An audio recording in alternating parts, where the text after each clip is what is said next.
All right, welcome. Today, we're going to dive into a philosophy that really challenges our whole idea of aging. It asks a pretty tough question. What's the real point of a long life if it doesn't have a purpose? So let's just jump right in with the big one. We all kind of assume that a long life is the ultimate goal, right? More years is always better. But this philosophy stops and asks, what if it's not? What if just living for a long time, by itself, isn't the prize we think it is? And this is really the heart of the whole argument.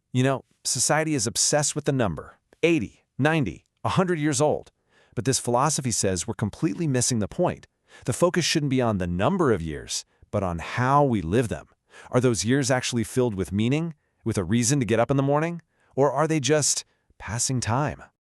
To really get what this speaker is saying, we've got to understand this one massive distinction they make, and that's the difference between truly living and just existing. See, according to this philosophy, living isn't something that just happens to you. It's not about your heart beating or taking your next breath. No, it's an active state. It requires a mission, a role you have to play in the world. And the argument is, without that, you're not really alive. And this is where it gets really intense. The speaker doesn't just say a purposeless life is kind of sad or empty. They call it a hell. We're not talking about being bored here. We're talking about this deep, profound suffering that comes from feeling like you have no function, nothing to contribute. So let's see where this goes, because this idea of purpose, well, it becomes even more critical in old age. The speaker lays out this very stark, very provocative choice between two possible identities you can become. Yeah, the words here are deliberately blunt to make you stop and think. You don't just become old. You evolve into one of two very distinct roles. On one path, you become a true elder, and on the other, a living corpse. In this philosophy, there's really no middle ground. And this comparison just lays it all out, doesn't it? The true elder has a job to do. They offer wisdom, they guide the next generation, they're mentally sharp, and the source even points out their eyes are focused, they're present, they're a pillar. But the living corpse, they have no purpose. They end up becoming a source of conflict, a burden. And their eyes are described as vacant, unfocused. It's like a physical sign that the spirit has already checked out. Wow, this quote just hits you, right? The speaker's basically saying that getting old is easy. It just happens.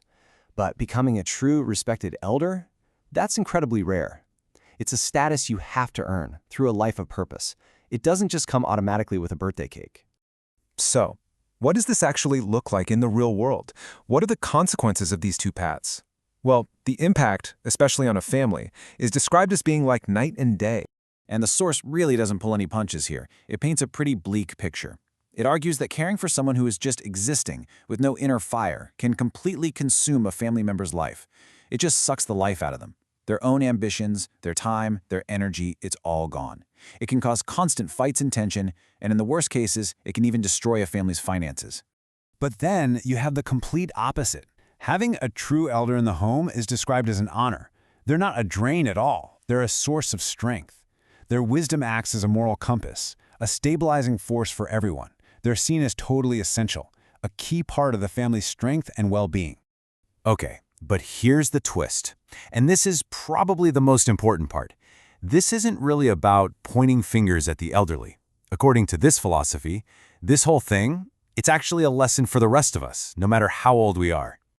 This is the real kicker. Instead of just looking at an older person who's lost their way and feeling sorry for them, the speaker urges us to see them as a warning sign. Their life becomes a kind of education for us. And that metaphor, the textbook or the mirror, man, that's powerful stuff. It makes the whole issue so immediate, so personal. It's a direct challenge to you and me. It's basically saying, hey, pay attention. That vacant look, that aimless existence, that could be your reflection one day if you don't actively choose a different path. So, how do you make sure that's not you? Well, the philosophy lays out a pretty clear path. First, find your work. And that doesn't just mean a job for a paycheck, it means your purpose. Second, commit to it. Make sure it's adding something of value to the world. And third, and this is crucial, never stop learning. You have to keep improving yourself to keep your purpose sharp to avoid that spiritual decline the speaker warns about. So in the end, it all comes down to this one very personal question for you. Every single day we're making a choice.